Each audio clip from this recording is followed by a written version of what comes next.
বন্ধুরা আপনজনেরা, আশা করছি সবাই ভালো আছেন। তো আজকের টপিক কিন্তু একটু আলাদা ধরনের। সেটা কি? নেপোলিয়ান হিলের লেখা থিঙ্ক অ্যান্ড গ্রো রিচ বইয়ের একটা পার্ট, যেটা আমি গল্প আকারে বলবো। সেটা কিন্তু কারো বুঝতে অসুবিধা হবে না। তো চলুন শুরু করা যাক আজকের নতুন একটা বিষয়। তো নতুন যে বিষয়টা সেটা হচ্ছে মেয়েদের চেপে রাখা দুর্দশা। মেয়েদের দুর্বল ভেবে আমরা কিন্তু তাদের নিয়ে খুব একটা ভাবি না। তাদের আমরা বিনে পয়সার রুটির লাইনে দেখি না। তারা রাস্তায় ভিক্ষে করছে এমন দৃশ্য কিন্তু চোখে পড়ে না। আবার তাদের ভিড়ের ভিতর অভাব পুরুষদের মতো আলাদা করা যায় না।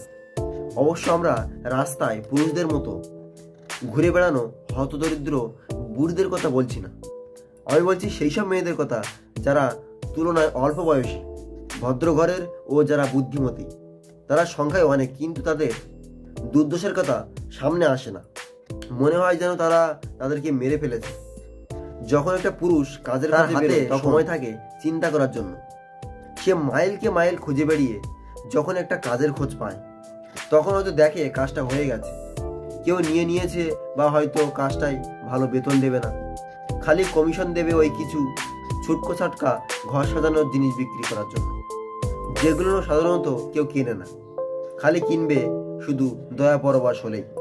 ফলে সে ওখান থেকে বেরিয়ে আবার খুঁজতে যায় কাজ অন্য জায়গায়। সে হাঁটে আর হাঁটে। সে দোকানে বিলাসী পসরা সাজানো শোকেসের দিকে হা করে দেখে, যেগুলো তার কেনার কোনো সামর্থ্যই নেই। সে হীনমন্যতায় ভোগে। পাশের আগ্রহী ক্রেতাকে ওইসব দেখার জন্য জায়গা করে দেয়। সে রেল স্টেশনের এদিক ওদিক ঘুরে বেড়ায়, বা কোনো লাইব্রেরিতে বসে একটু জিরিয়ে নেয়, ঠান্ডা পা দুটো সেঁকে নেয় একটু। কিন্তু ওখানে তো চাকরিরই খোঁজ নেই। তাই সে আবার ওঠে এবং উঠে হাঁটতে শুরু করে। সে জানে না হয়তো যে তার এই লক্ষ্যহীন এলোমেলো ঘুরে বেড়ানোই তার শরীর স্বাস্থ্য চটকদার হলেও সে যে হতাশ তা ধরা পড়ে। সে হয়তো ভালো পোশাকেই পরা, যে পোশাক তার চাকরি করার সময় কেনা, কিন্তু সে যেমন ভেঙে পড়েছে সেই পোশাক তার ঢাকতে পারে না।